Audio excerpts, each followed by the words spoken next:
Kapatid, alam mo ba na may mga dahilan na pwede kang matanggal sa kumpanya mo ngayon? Una, pag matapos na yung project mo, alangan naman ikip ka sa kumpanya. Pinakauna ha, pag matapos yung project, alangan naman ikip ka ng kumpanya. Kung ang kumpanya walang bagong project, walang malipatan, tanggal ka. Notice ka agad, 1 month notice. Maghanap ka kaagad ng malipatan. Kung wala kang malipatan, yung iba dito bumibili ng visa. Ang tawag nila doon, freelance. Alright, importante ito mga kapatid para ma-realize natin. Unang-una, yung relasyon mo between your safety manager. Kung ikaw safety officer, yung relasyon mo sa iyong safety manager, it's fragile. Ha? Sweet and sour ang buhay ng relasyon ng safety officer at safety manager. Pag hindi na magustuhan yung performance mo, anytime pwede kang tanggalin.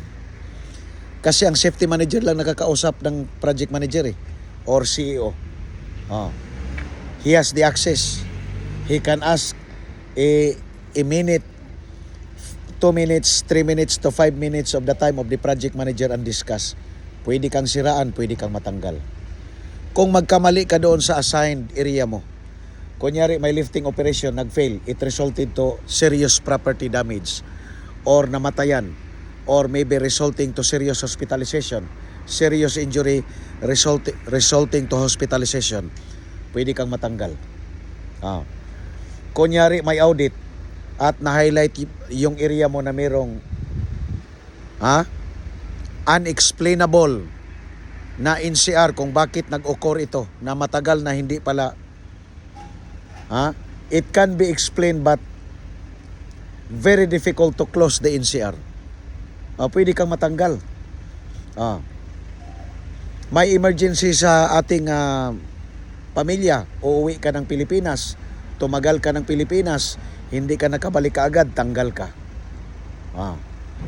So these are the scenario na pwede kang matanggal, or may credit card ka man, or may loan ka.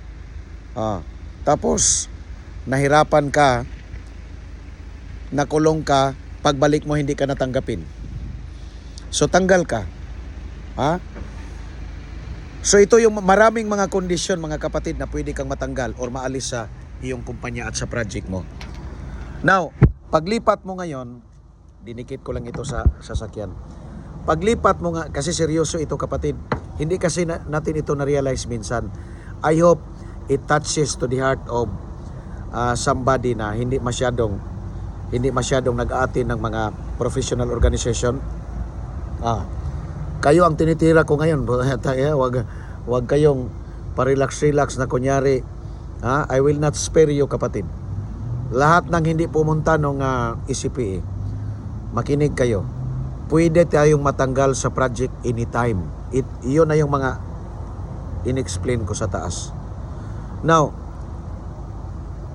pag matanggal ka, isa sa mga circumstances umabot sa iyo ngayon today. Saan ka pupunta bukas? Makapili ka ba ng opening? What if the available safety officer in the market today is only an existing facility, assuming hotel or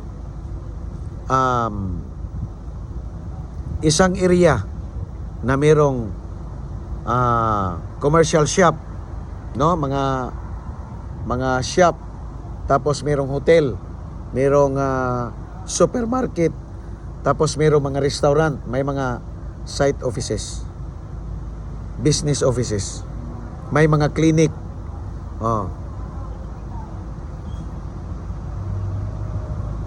What do you think will happen kung interviewin ka? Kaya mo bang sagutin yung mga fire safety concern?